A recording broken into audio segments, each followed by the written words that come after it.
હૃદય, ઉઠી જા બેટા. ચલે સ્કૂલ જવાનો ટાઈમ થઈ ગયો છે. યસ મમ. Come on kids, clap for Hriday.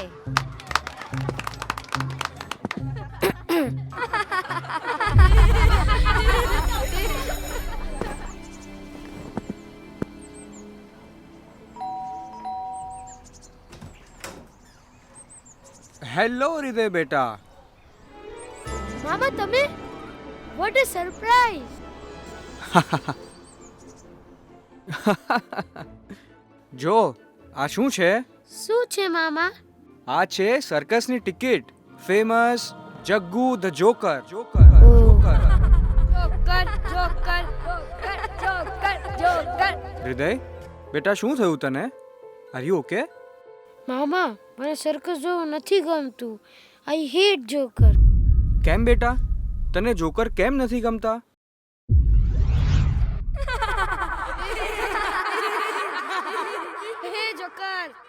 હે જોકર, તારે અમને હસાવવા કોઈ જોક કહેવાની જરૂર જ નથી. તું પોતે જ એક જોકર છે. હા, ફક્ત તને જોઈને જ હસી પડીશું જાડિયા. ચાલ ચાલ મિસ્ટર જોકર, તારી જગ્યા પર જઈને બેસી જા. મારા ક્લાસમેટ મને જોકર કહીને ચીડાવે છે. શું જોકર આટલા ખરાબ હોય છે મામા? ના, એવું જરાય નથી. મારા હિસાબે તો જોકરની પર્સનાલિટી બહુ ઇમ્પ્રેસિવ હોય છે. ખરેખર? જો તને કહું, જોકરમાં બહુ બધી ક્રિએટિવિટી હોય છે અને જોકર બહુ બધી જાદુઈ ટ્રિક્સ પણ કરતો હોય છે. અરે હા.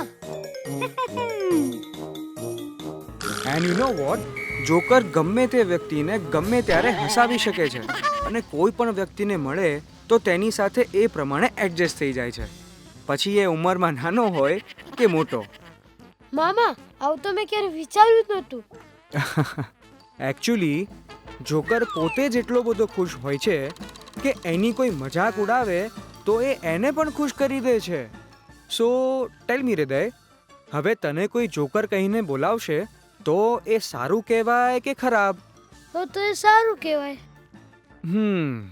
તો જોકર આટલો બધો ફ્લેક્સિબલ હોય તો તું પણ ફ્લેક્સિબલ થઈ શકે ને? હા મામા. અને જ્યારે ફ્રેન્ડ્સ આપણી મજાક ઉડાવે ત્યારે આપણે રિએક્ટ નહીં કરવાનું. રાઈટ હૃદય?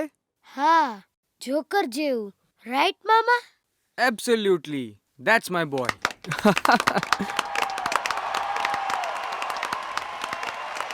Thank you.